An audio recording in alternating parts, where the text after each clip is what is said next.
PDFs come in different shapes and sizes.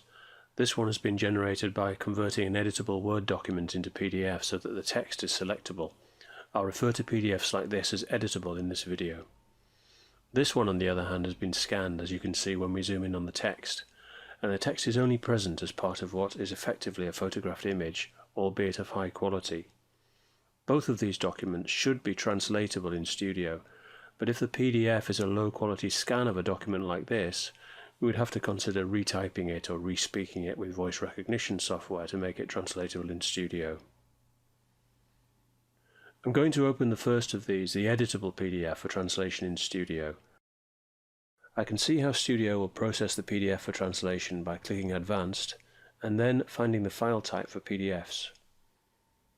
If I click in Converter, I can see various options to change the way Studio processes the content of a PDF that are worth exploring.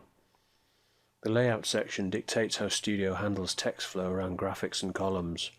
You can, for example, opt to remove images, which may contain text that's a problem to convert, and ensure that the text in tables gets detected properly. Under Recognize PDF Text, Studio offers 3 recognition options to deal with editable, scanned and mixed PDFs. Further options are available under Common. Here I'm selecting None because my PDF contains editable text. Whichever options I've configured here, I can preview how they will affect how Studio opens the file by selecting the file here and clicking Preview. This allows me to try different settings out without having to keep reopening the XLIF.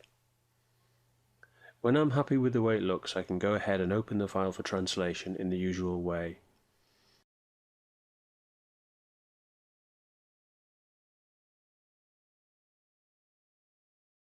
If you're including files for translation as part of a project, you can access the File Type preview in the one-stop page of the Project Creation Wizard by clicking File Type Identifier. Now let's try opening the scanned PDF.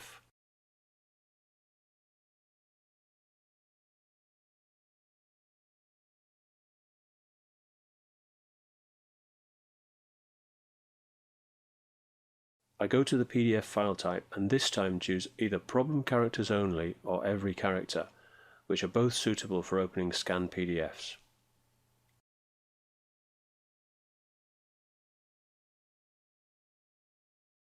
I select my scanned PDF and preview it as before.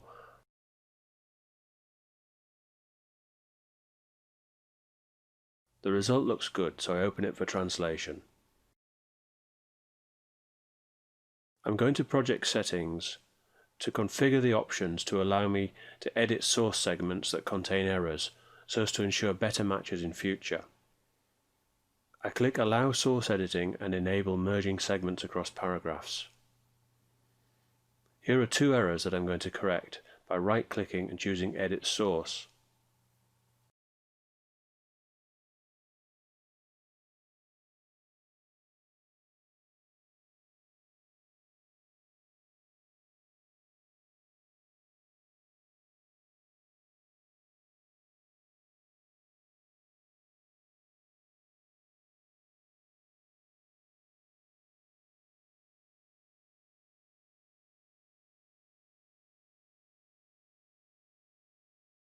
To merge 2 segments, I hold down the Shift key and click in the segment number on the left to select the segments, then right-click and choose Merge Segments.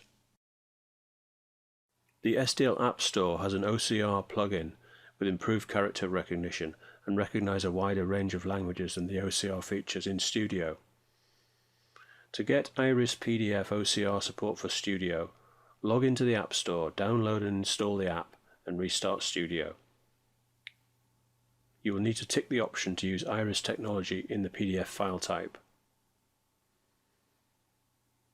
Finally, if you've saved a PDF as a Word file and found that it contains unwanted returns in the middle of sentences like this, you can use the Find and Replace options in Word to reconnect the sentences and ensure more desirable segmentation in Studio. Remember that any PDF you translate in Studio will end up as a Word file when you save the translated document in Studio.